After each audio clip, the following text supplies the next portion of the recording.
Welcome to Drawing the Line. I'm your host, Steven Zapata.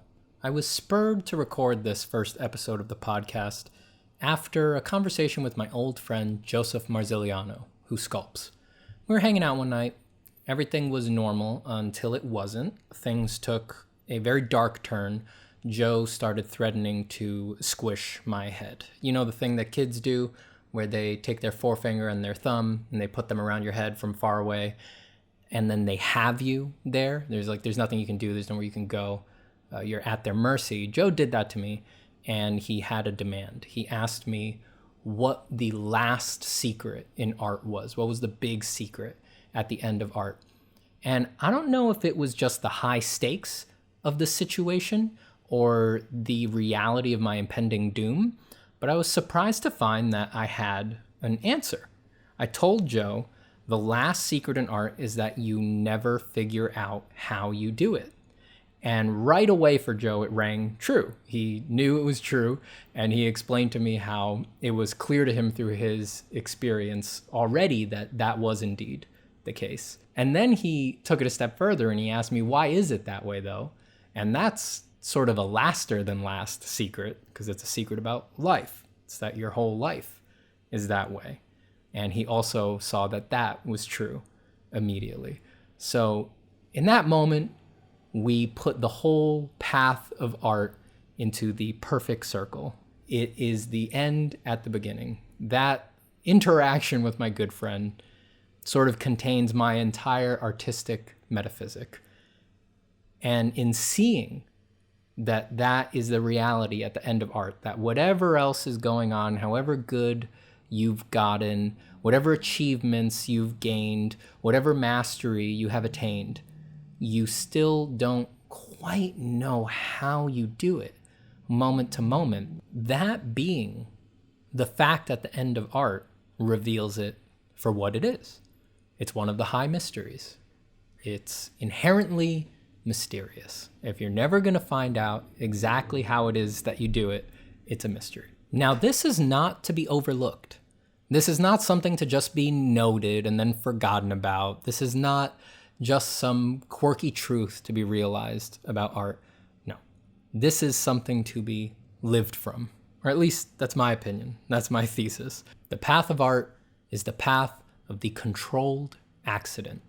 It is a long journey that you're going to take where you are going to feel and think that you are doing things and in total control of things, and you're going to have eureka moments where you think, I finally got it.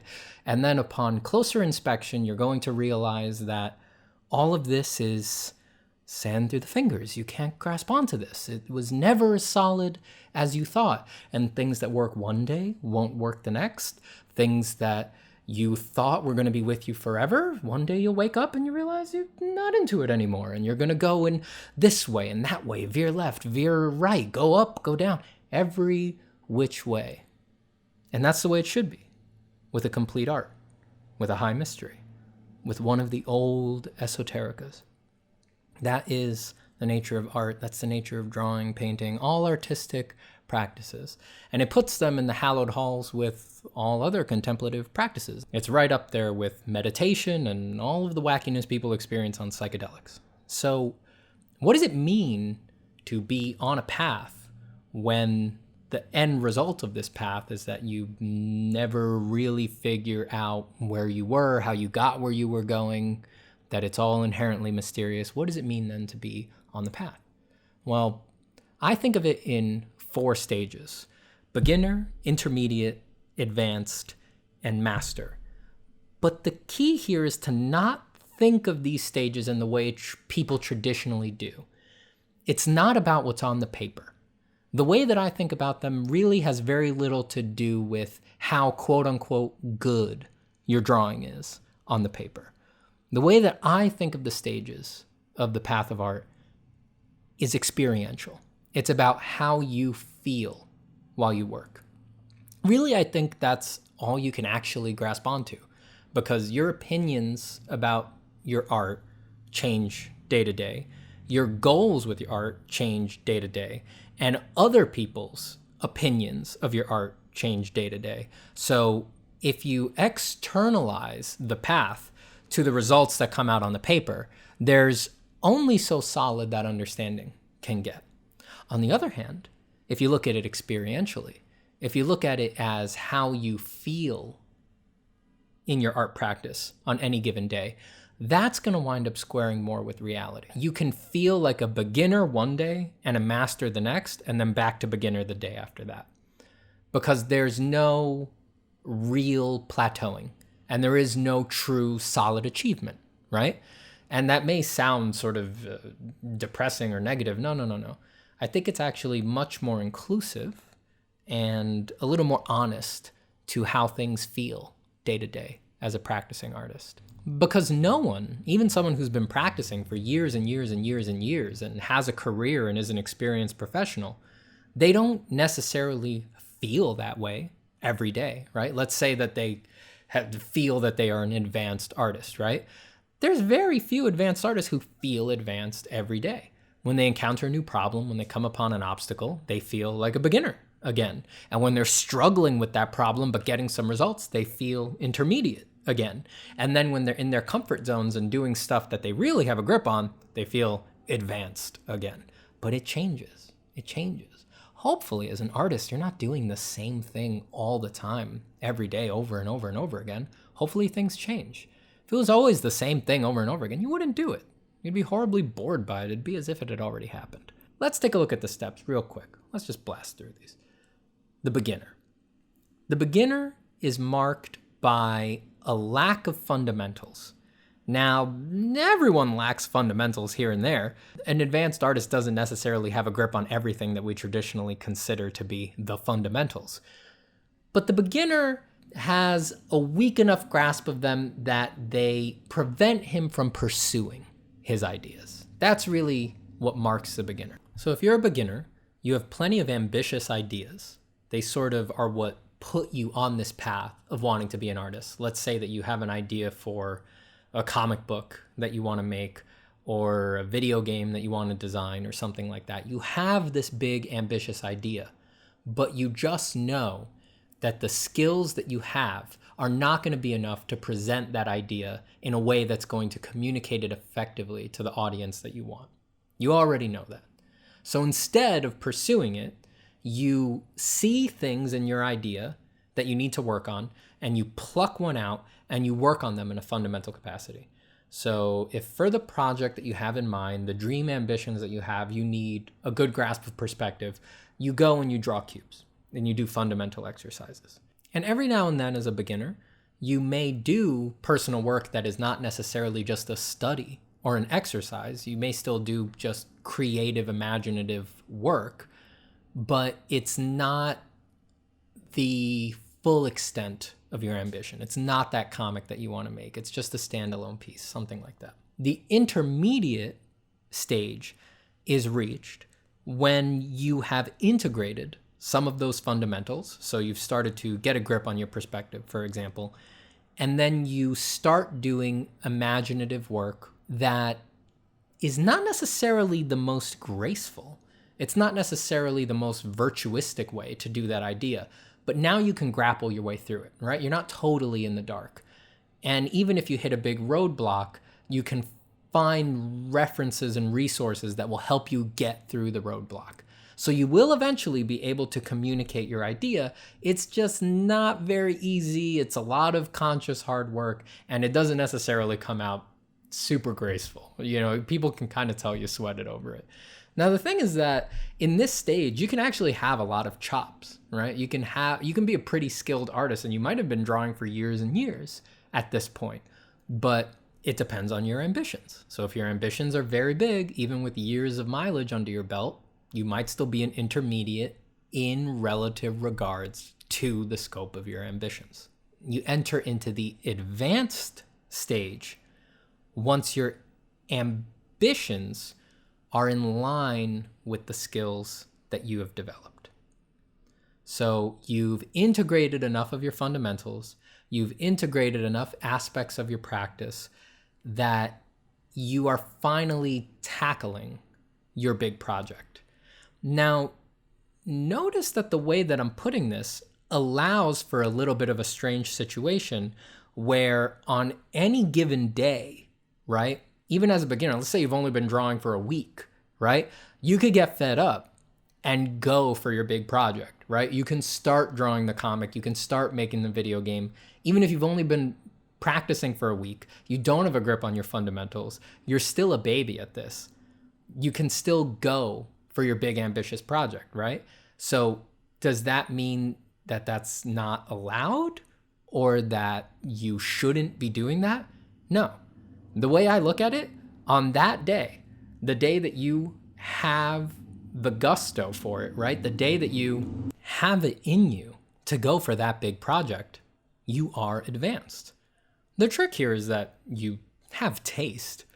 After you've given it the old college try, you're going to look at what you did. And if you have any taste at all, if you have benchmarks of artists that you like and projects that you've enjoyed, in a couple days, you're going to probably get dragged back into the beginner mindset because you're not an idiot. You're going to see that it's not good enough. It's going to not align with your taste. There is the Dunning-Kruger effect. You might wind up in a longer phase where you can't even tell that your stuff is really that bad.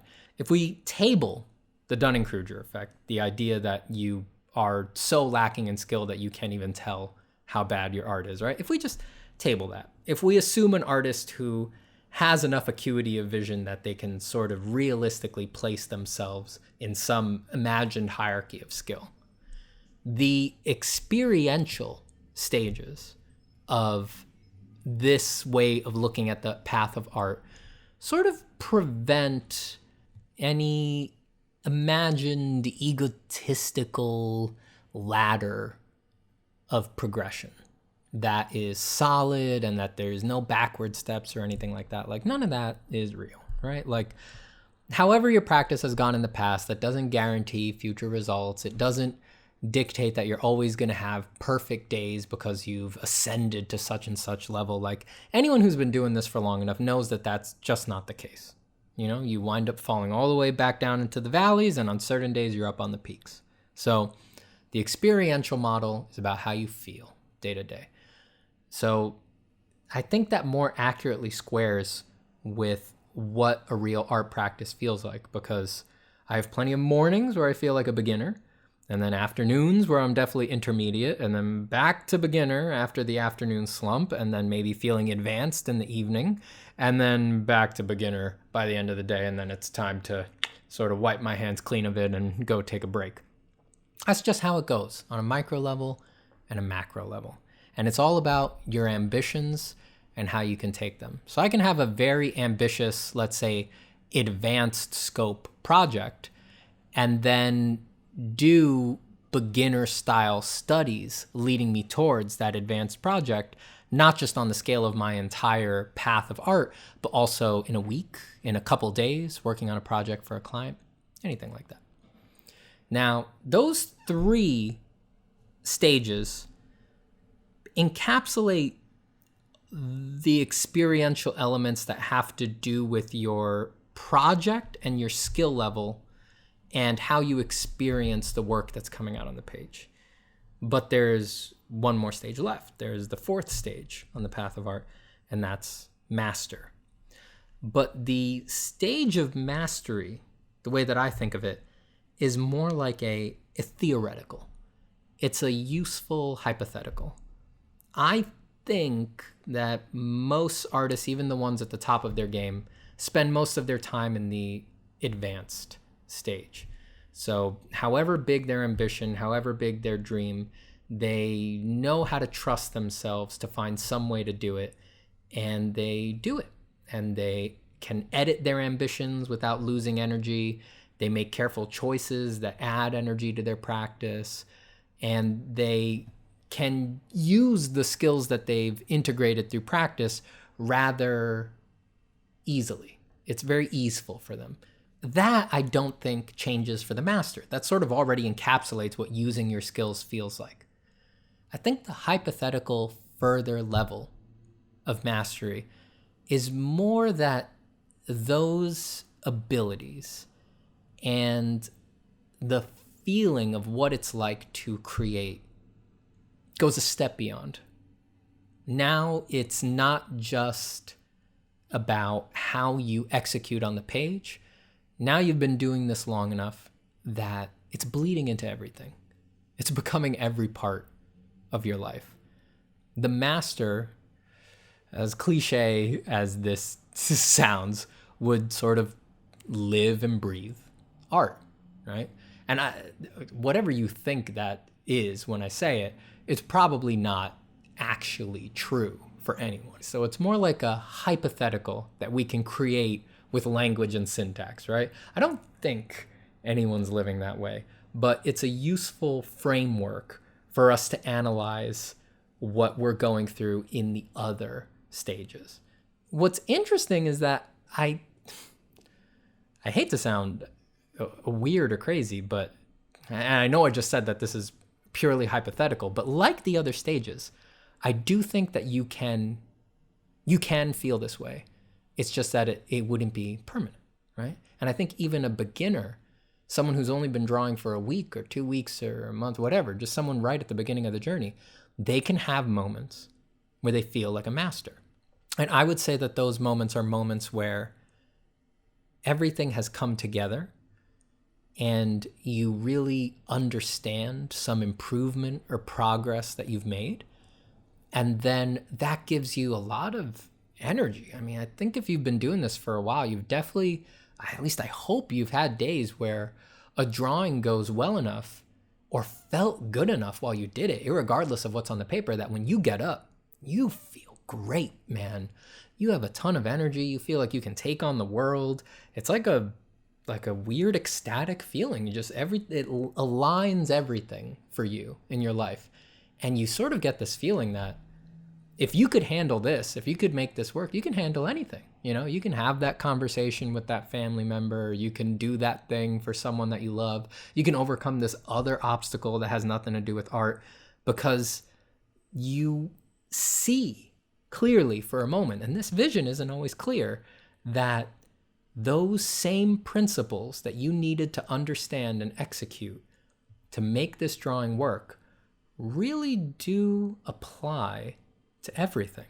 So that's it, baby. That's what you want. You want art to be your life. You want your life to be art. You want everything just mixing into everything else. Just an undifferentiated, glowing, prickly, tasty, languid, beautiful soup of art making and feeling good and joy. It's not always like that.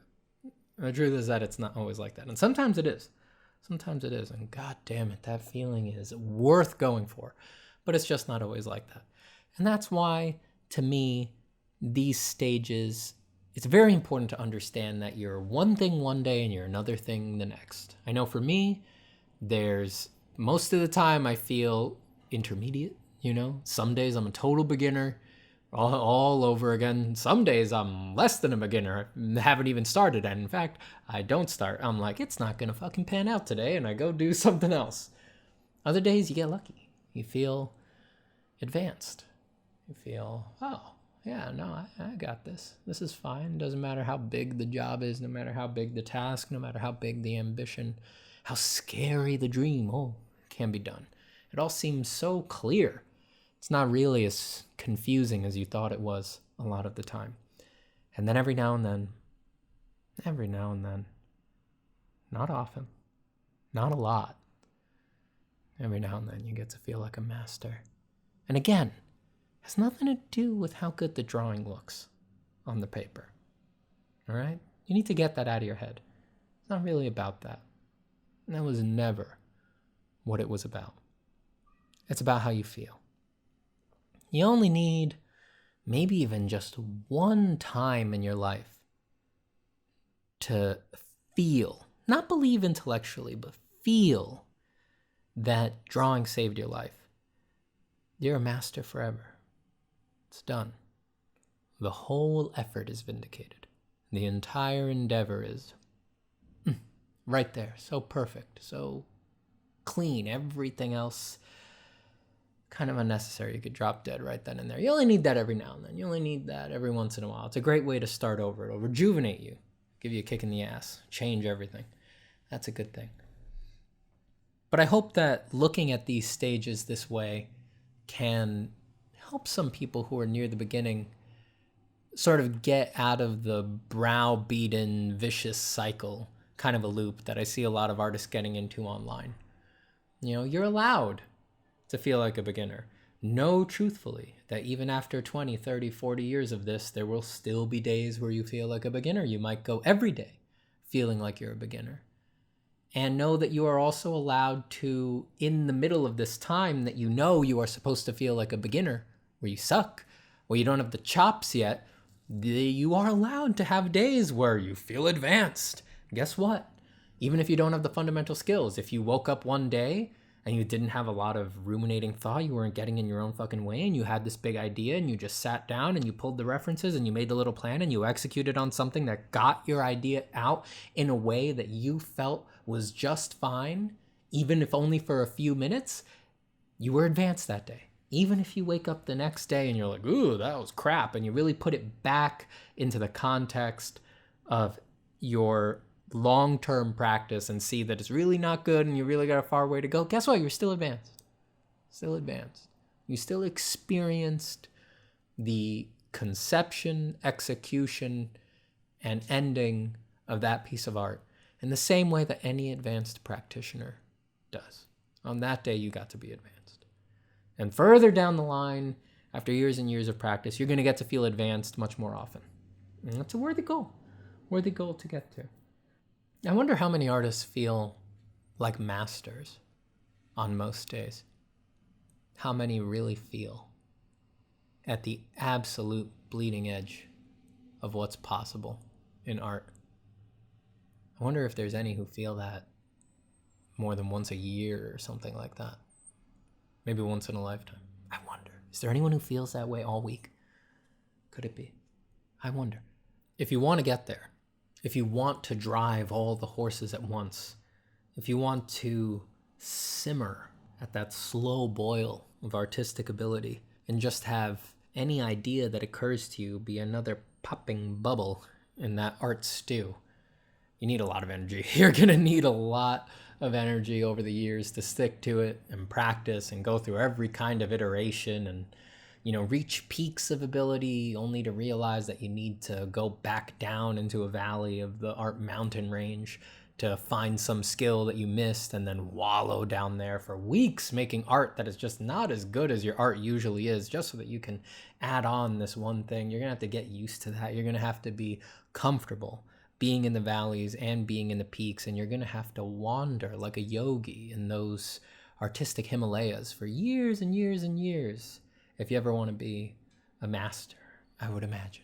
So how do you get that energy? Well, if I'm realistic with you, I don't think hunger for status is going to do it. It's not going to last long enough to keep you motivated. Hunger for money is not going to last long enough. Even hunger for particular achievements of project is not going to be enough to get you through that. I think what you need really, is that you need to see art, see drawing as your road to awe. You need to have a very deep connection with your art practice. And it needs to be your gateway to what's mysterious in your life. It can't be something that you know. That's where we started this podcast. To me, that's the final secret in art. That's the last thing. That's the thing no one wants to talk about. That's the high esoterica of art. No matter how good you get, no matter how many fucking years, you never quite know how you do it. You never know. It's always going to be a mystery to you. And any idea that it isn't is just self-deception. And any teacher who tells you that that's not true is a liar. Is a liar. They're only deceiving themselves, and by proxy, they're deceiving you.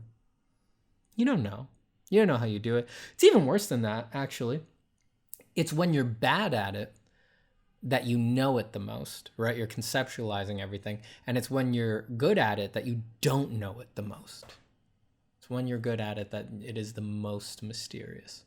I'm not saying that technical knowledge is a lie. I'm not saying that the transference of technical knowledge is a lie. Obviously, you can teach people how to use line, form, value, color, everything. You can teach the principles of design. You can teach all of it. And it's not a lie, the forms in which it's taught. The lie is the idea that those tools are going to be experientially, consciously used by you while you make your work, while you're operating on a high level. Never. Never. They occasionally insert themselves during interludes. You could take a pause, recognize that there's a problem in a piece, and perhaps you briefly conceptualize it, try to figure it out. But always, in the actual moments when the pencil touches the paper, during the actual execution, it's very rare that those thoughts are flitting around in your head. So the connection between those thoughts and the actual execution, I think, is more sophisticated, more complicated than we tend to think. Like so many things in life, it seems the conscious part of you, the part that is aware, seems to be the last one to know what's going on with those things. Yeah, and your hand's already doing it. Whatever part of your mind needed to think these things, already thought them. Let me get more clear here, because I know I'm probably losing some people on this, but this is the gate right here. Where do you draw the line? Where do you draw the line? It's difficult for me to express these ideas about art just bluntly, straightforward, because I acknowledge that there is nowhere to draw the line. There is nowhere to make the barrier between art and life. So I hesitate to put my real thoughts on these things forward so directly, because it'll be very clear to anyone that these things must also be true about everything in life, and they're not things most people want to hear.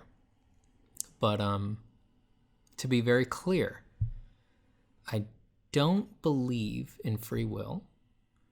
I don't believe there is a separate self. I don't believe that we are the authors of what we're doing in any absolute sense.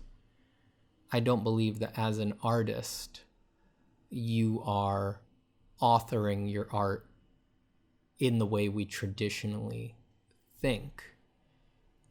I think that art is spiritual. Note that I did not say religious. We're not talking about God or Jesus here. This is different than that. We're talking about the spirit. That which is not material, that which is not known, right? Anything that could be directly known, that could be directly grasped, that is not falling within my definition of the spiritual here. But drawing is one of many gateways to these mysteries in life. It certainly has been for me. It deals directly with them. It gives you a tool, if you're aware while you're doing it, it gives you a tool to experience and interface with the mysteries directly. What an amazing thing. What a strange thing. Get it out of your head that I'm talking about anything religious here. When you hear me say something like, there's no free will, don't exaggerate my statement and take it to a realm of, God, a man in the sky is driving all of this. No, that's not what I'm talking about. We're not talking about anything religious. We're talking about the ground floor of the way things run. How to put this? You don't decide what comes into your mind. The conscious part of your mind. The part of you that is aware that you are aware. You don't decide that in any absolute sense. Really, you don't decide that in any sense. If you need to prove this to yourself, just sit with your eyes closed and watch your thoughts for 5 minutes. You'll see that anything floats in and out willy-nilly without asking your fucking permission first. It just comes. It could be anything. You can try to choose to only focus on one thing, a particular thought or your breath or anything like that. And you won't be able to focus on it for more than 5 seconds. before you are interrupted by some other obtrusive thought. And the more you resist, the more heavily you are buffeted by distractions. Things that you have to do, things people said to you, just random things that don't mean anything, like just jokes that you heard, utter nonsense. It'll all just come flying in the more that you resist. Your thoughts, which are the conceptualized meta versions of your experience, they aren't chosen by you in any way. Now, a lot of people, everyone can acknowledge that this is true when you sit there and meditate, right? When you sit there and just look at your thoughts, everyone can acknowledge, oh yeah, I can't make the thoughts stop. I can't just focus on one thing. It's hard. But then we just pretend that would only be true then. We don't live or believe the things that are obviously true if that is the case, right? So we got to go a little further with that. If any thoughts that present themselves to you are not chosen by you in any direct way, not even our emotions are under our control, our thought streams are not under our control, we give a privileged position to positive feelings and positive volitional actions. We give them a privileged feeling. We say that those really are us, right? When we stick to our diet, when we resist taking the extra slice of pizza, that positive volitional action, we say, oh, that's me. Look at me. I was good. Yeah, I'm very good. I'm sticking to my diet. And then we unfairly condemn the subjectively negative volitional actions. So when you cave and you don't stick to your diet, you're like, oh, I don't know what came over me. That wasn't really me. That's not what I wanted. I don't know why I do that. It gets caught up in this weird space where you know that was you, but it was some part of you that was not under your control. And you quickly set up an adversarial mindset about those things. But the truth is that it was all out of your control, the positive and the negative. You can't account in any way for how it was that you were able this one time to resist taking the slice of pizza and the other time you weren't able to resist. If you could account for it in any complete way, if you understood it at all, you would just always resist the extra slice. It wouldn't be a problem. You have no fucking idea. You have no fucking idea about any of this. Like I said at the beginning, you don't know how you do anything in this life. It is all intrinsically mysterious. You don't need to go out to God or space or black holes or the multiverse or the super massive black holes at the middle of galaxies. You don't need to go all the way out there to find the mysteries. They're right here, right on the surface. They're there every time you do something. Those are the great mysteries. Now, art makes this all very clear if you pay attention while you draw. Painfully clear. You sit, you start drawing, making some lines. You don't know how you do this exactly. You can't explain how your hand moves in rhythm with your thoughts. You can't explain how it is that your mind sees a particular lucky line and knows that it's lucky, knows that it's good, subjectively experiences it as good. You don't know how it is that your mind sees another line and thinks that it's bad. How's it making that judgment? How does it know? It's not just that it's comparing it to other lines that you've seen, maybe a little bit, but how is it really mapping that decision? And also, if you've looked at plenty of really great art, if you're at any level below that, you know that there is some theoretical higher state of acuity that would allow you to see more negative aspects in more of your lines that you could then correct and just turn into a vicious feedback loop and become an absolute master. But that doesn't happen. How is your mind choosing what level of quality to gather from its references and benchmarks to then apply to your current level? Very quickly we get into a quagmire of impossible things to answer, right? But these are all obviously true dilemmas. And we never talk about them as artists because they're so obvious, so clear, so on the surface. And their answer is so counterintuitive. They don't exactly make for a great studio conversation. But the uncomfortable truth The simplest answer to these things is that you have no idea, and that all of this is kind of running without much of your input. It's more likely that you're actually just the privileged witness of all of this going on, and that you are creating mental frameworks, that is to say, you're extending a particular hospitality to certain streams of thought that self-reference an implied center that is you, that is also giving you credit for authoring these things that are happening. Even though everything that you're doing is preconditioned by things that you've seen and done before. I mean, why do you love doing art? You know, some positive reinforcement from your parents, from your peer group, just enjoying the feeling of being able to make your own world and being able to do whatever you want, just wanting to have a deep connection with the nature of aesthetics after seeing beautiful paintings or drawings that others have done. Those are the conditioning factors. Those really, somewhere deep down, must have affected you early on and probably are still part of your journey. So where are you authoring this art urge from? It really is intrinsically deeply tied up with those outside things. And sure, it's getting filtered through this little nook in your personality that likes those things, but did you choose that nook?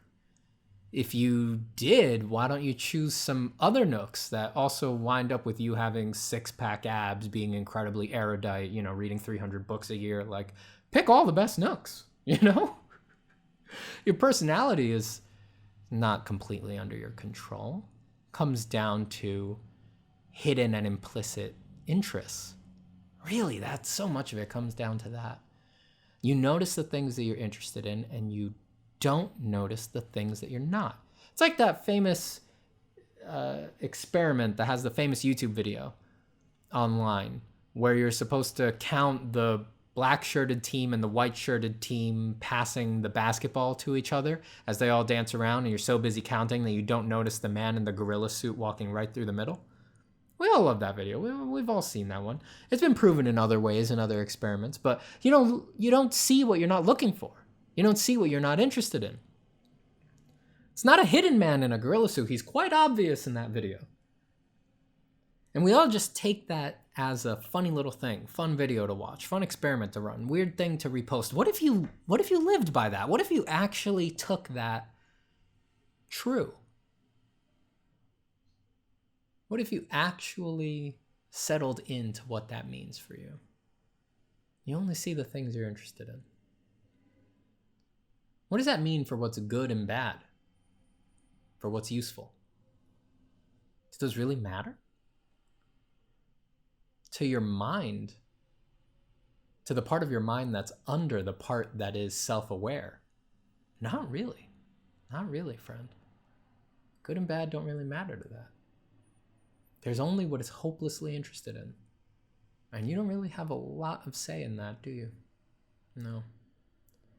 I mean, you see that all over the place. That seems to be a core foundation of our adversarial mindset towards our willpower. You're hopelessly interested in art. That's why you're doing it now. Now, you might not be hopelessly interested in it forever. Well, that would get kind of boring, wouldn't it? It's not really up to you. You don't get to decide where your interest lies. You don't get to decide what you like or what you don't like, what you're interested in, what you're not interested in. If that were the case, you would just choose to enjoy all music, right? But you only like certain types. It would obviously be better to like all types of music equally. Everywhere you go, every song you hear, oh, you love it. It's your favorite song. I mean, it's not like that. The bigger question that I want to raise is, if you're not really choosing to choose any of this, if you're hopelessly interested in doing art the way that you want to do it, isn't that something? What a gift this art is. What the fuck is going on here? Wouldn't that mean that every time you tear into a piece of paper, you're taking a couple more steps on this journey through a dark forest? Are you not treading paths by moonlight that none other would tread, that none other could tread? Who knows where you'll end up? Will you be behind the pearly gates In the joy of ecstatic bliss, in the hallowed halls of art, will you be forever lashed to the lake of fire? In the pools of art angst, who knows where you might end up? It could be anything. How exciting, how extreme. I think so, at least. There's a lot of energy there in seeing that it's not just about your end goals, in seeing that there's every opportunity every time you sit down and draw to find out something about yourself. That's what's happening every time. That really is what's happening every time. If I sat you down, I bet you could tell me what your next drawing is going to be. I bet some of you could tell me what your next 5 drawings are going to be. But hardly any of you could realistically tell me what your next 10 drawings are going to be. Even if you only draw neck-up portraits, I bet you couldn't tell me what the features of those next 10 faces are going to be. There's no fucking way. Even if you could, you'd totally be wrong. You'd veer wildly off path after your 3rd drawing. That's because every moment, every time you do art, you're finding out something about yourself. And not in a pastiche cliche way. I mean that as deeply as possible. There's information there, real weird information about what you are hopelessly interested in. There's something very mysterious there. You're finding out a lot.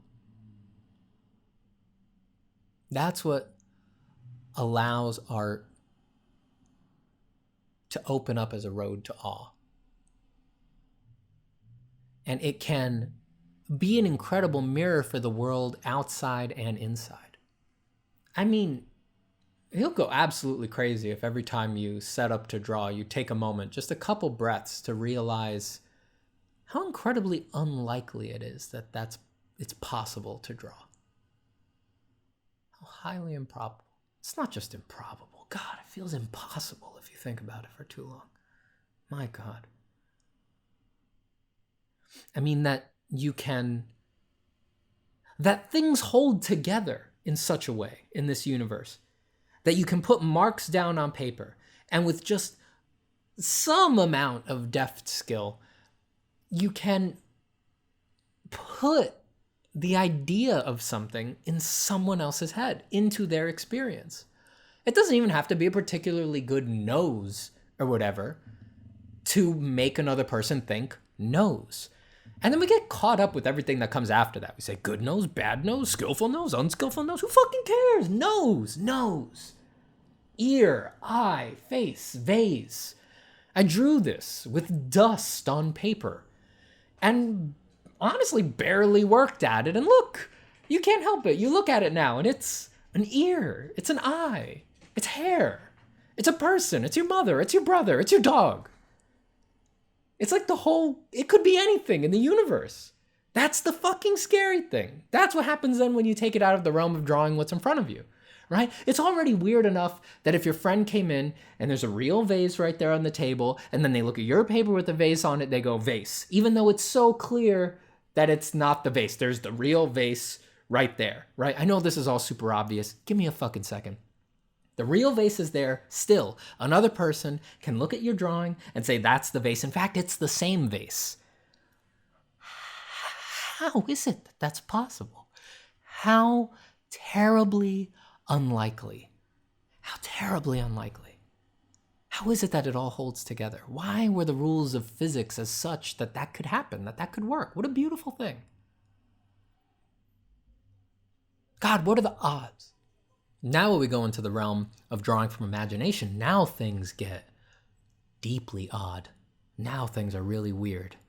Monster, creature, abstract, landscape that looks representational but never existed. Now this thing that you have inside, that you are quote unquote maybe visualizing inside, we could talk about that for a long time, but that thing that you have inside, you put it down with no reference, not looking at anything else out in the world, just remixing things that are floating around.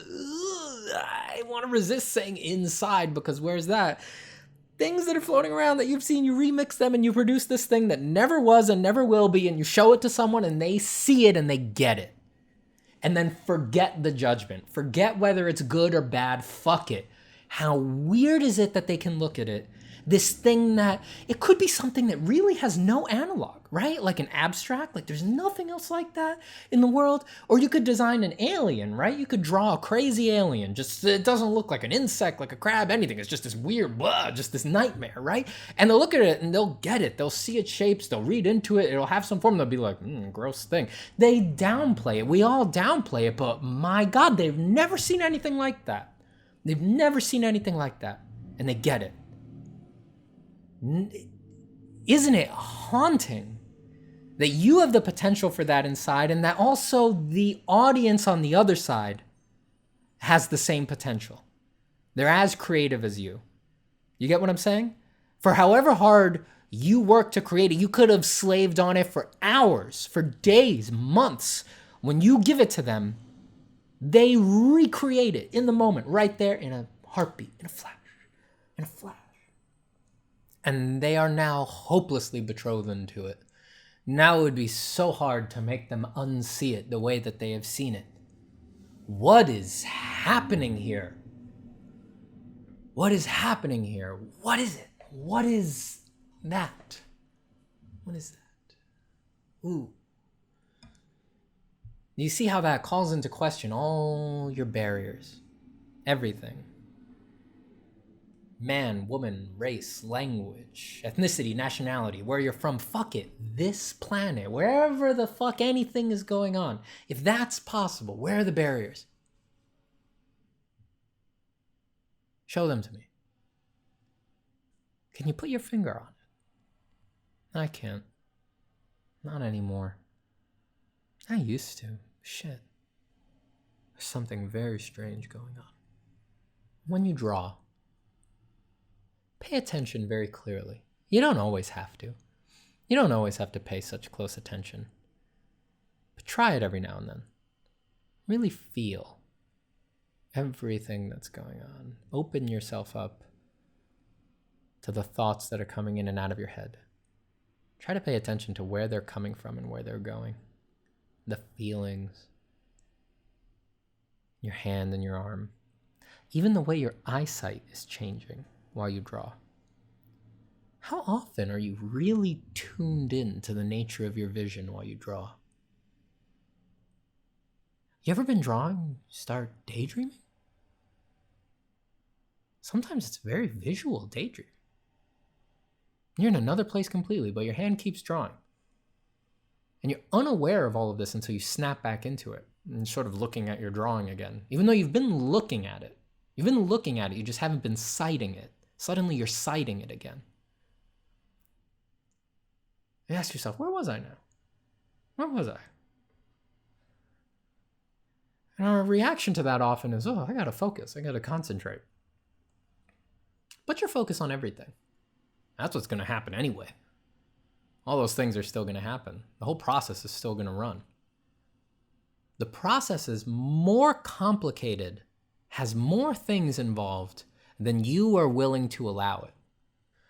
I'll tell you where I am. Let me level with you about some stuff. Let me tell you how I experience some of these things. And maybe this will open up doors for some of you. And these are just words. You don't have to believe any of this. You'd be crazy not to. But you don't have to believe any of it. The art process for me is not just the things I would like to afford as being the art process. It's not sharpening my pencils. It's not making thumbnails. It's not turning the thumbnails into sketches. It's not turning the sketches into drawings. It's not turning the drawings into illustrations. It's not doing color fills, doing color thumbs. It's that, those discrete parts of the art process, the stuff that's in tutorials. But as time has gone on, as the experience has opened up, it's very clear to me now that it was never just that. The process is every part. It's those parts and it's all the parts in between. It's the distractions. It's the eating. It's the talking with friends. It's the petting your dog. It's the dancing. It's the fighting. It's the being sad. It's the being happy. It's the being confused. It's the being incredibly focused. It's in the feeling connected and then feeling completely disconnected. And all those things can happen at the drawing table or not, but they're all part of the process. There was never anywhere to draw the line. It was all one practice. It was all one movement. None of it entirely in your control. Some of it a lucky line that just occurs and then is interpreted as lucky. Some of it a crooked line that just occurs and then is interpreted as crooked. They get stitched together. Sometimes you don't know how they're being stitched, being interweaved while it's happening. And then you look back the next day, the next week, the next year, and you see, oh, really? Really? You know, that feels so much like what's going on now, and I didn't know back then. It's like you're talking to yourself through time. You're always setting yourself up and tearing yourself down. You're always losing yourself and finding yourself. And if you zoom in just on one little part of your life, just like you zoom in on one little part of the drawing, the whole thing falls apart. And then you pull back to a different scale and the whole drawing, your whole life holds together. And then if you look at the drawing framed on the wall, it is in the context of your room, the same way that you fit into a very particular context.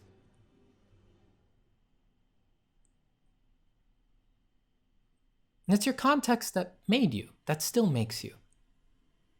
Everything around you, all the people who love you, all the people who hate you, every good thing, every bad thing, is all eliciting a reaction from you. Can you see that? Everything is drawing you out. Everything that's happening is drawing you out. It's drawing you into existence. It's inviting you to interact, to judge, to play, to get angry, to get sad. It's all drawing you out. With the drawing, it's all so clear. You don't know why you threw that line. If I stopped you in the middle of any line, right at the end of a line that you threw, you could never explain to me exactly how you decided that line. You could never put into the words, well, my flexor muscles flexed in this arrangement for 0.2 milliseconds and then were quickly compensated for by a flexing of my extensor muscles for 0.4 seconds. All of that happening in the form, and then now let's describe what was happening in my deltoid to allow the line to curve in this direction. You could never fucking do that. All that stuff is just done effortlessly. It's all run by you, no problem. Oh, less than no problem, joyfully. Free from interruption. You could never explain it. You can never explain it to me or anyone else who stops you in the middle of the process, but it all runs. And then after you throw the line, every now and then, not by choice of you, your brain clicks in and goes, oh, that wasn't very good. Oh, that wasn't my best one. Oh, now that's nice. Obviously, if you could choose that, you would just, on days that you're depressed about your art process, choose to think it's all good, because then that would give you energy. But you can't do that. You can't do that. Every line, every shape, every form, every flow, it's just drawing you out. And there's no resisting it. You're doing it hopelessly. Saying that's good, that's bad, that's nice, not so nice. And that's you. That dreams you into existence moment by moment. That then makes you like this kind of thing, not like that kind of thing. That differentiates you. But your differentiation is just coming from everything that's going on around you. You're drawing your whole life. That's your secret soul. It was never inside. Not hiding anywhere in the labyrinth of your mind. Where is that? You can't bring that out. You can't show me that. You can't put your finger on it anywhere. All of you is in the secret hospitality you extend to all of these things you're interested in. My God. And there's no separate self hiding in the folds of your gray matter, in some realm of your consciousness that you've never accessed. Why would you believe that? Who did you let tell you that was the case? Whose words did you believe? All of you is happening right here, right now. It's all running perfectly. Nothing to add. Nothing secret hiding away. It's all right there on the surface. And that's the secret. It's just you.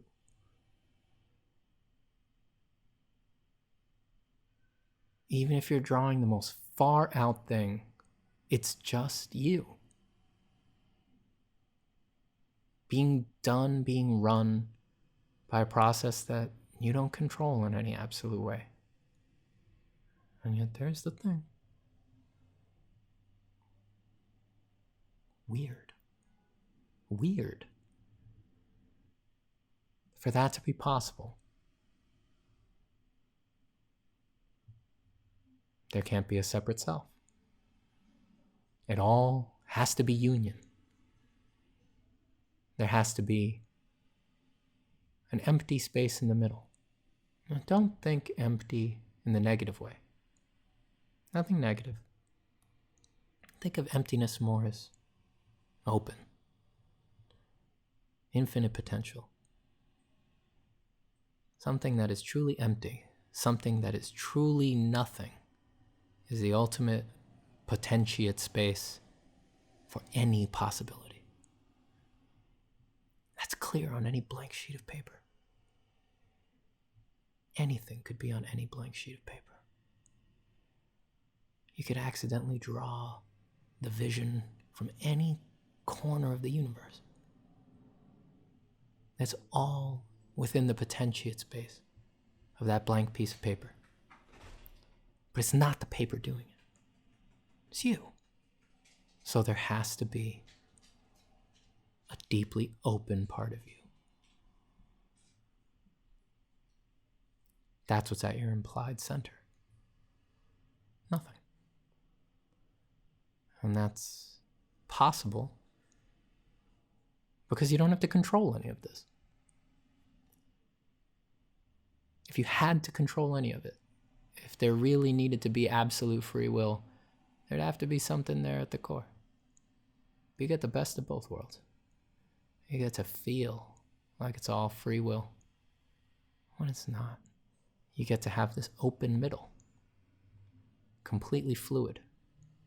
That could be anything. So goddamn it, you're always the perfect artist. I love artists. Gotten too many messages from other artists. Sad, browbeaten, depressed, disconnected. I've got to say what I really think is true. That you can't draw the line. That it's all union. You're already the perfect artist. God damn. You're already doing it. Ooh, so well. So well. Think about how you dream. Quite refined. Form, acting, lighting. So imaginative, so wide open, so ready to flow with anything. You do it every night. And you have to put work into it? Not at all. Not at all. What are you worried about these drawings for when you dream so well? I know this sounds again like it's going into the cliche. Fuck that. Take a second to really dive in on it. I know, everybody dreams. So we tend to take for granted how profoundly strange it is that it's possible. You're still conscious through all of that. And we think of dreaming as unconscious, but you remember your dreams.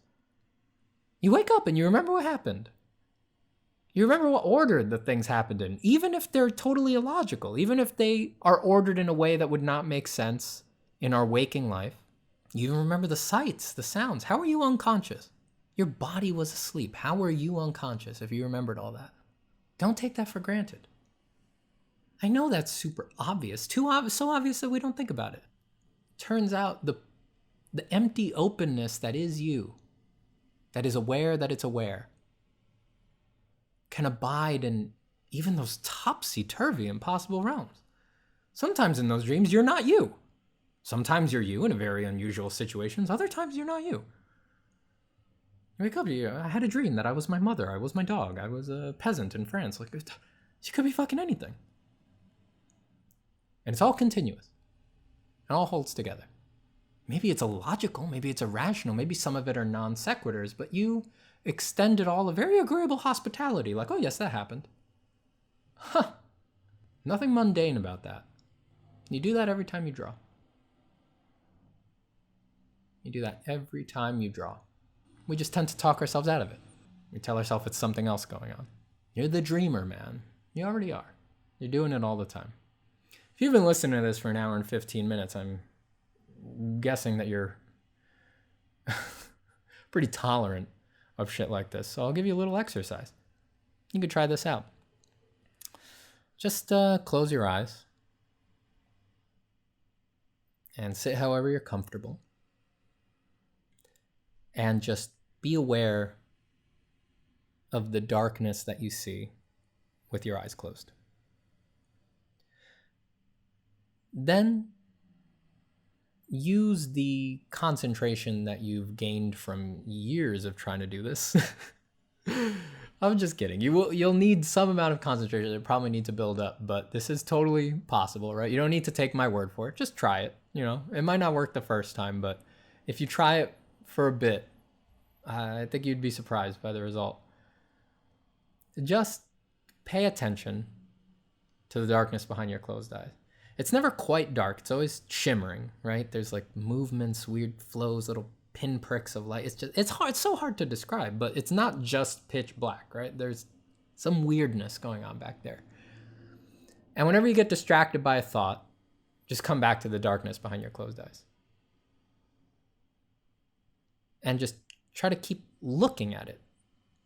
And notice that even though your eyes are closed and there's nothing else to look at, every now and then you'll realize you weren't looking at it. You were looking at it, but you weren't sighting it. It wasn't at the forefront of your attention. Just keep coming back to it. Keep coming back to it. Notice the differences that are happening. Notice the changes. Notice the little pinpricks dancing around, sort of flitting around, and things getting brighter, things getting darker. And see what happens. I'll tell you what happens for me every now and then when I do this. And after, it's been a while, several years of, meditating and just trying to concentrate on my breath and sensations in the body, just all basic mindfulness training. You'll find, if you can pay attention long enough, with enough acuity, every now and then, your mind will get carried away by a linguistic thought. So you won't be noticing the darkness behind your eyes because you'll be thinking about something someone said to you. You just hear it as language. And you won't be noticing the darkness behind your eyes because you're feeling a feeling in your foot. And really, your whole consciousness is just down there. It's just in your foot. You don't notice the darkness behind your eyes anymore. And then every now and then you'll get that other kind of mental focus where you're in a visual memory or in a visual imagination. We've all had that. When you're daydreaming, you're not just thinking you're daydreaming, you see it. Sometimes you see it. You're like cutting a sandwich, and all of a sudden you snap back into cutting a sandwich. You realize, oh, I wasn't looking at me cutting the sandwich. I was imagining that girl that I saw get on the bus or something like that.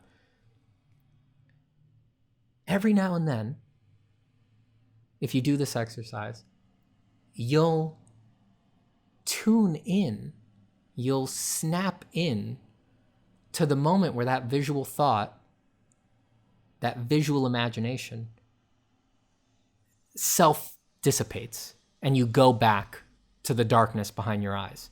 You'll actually be aware as it self-dissipates, and guess what? This is the wacky part.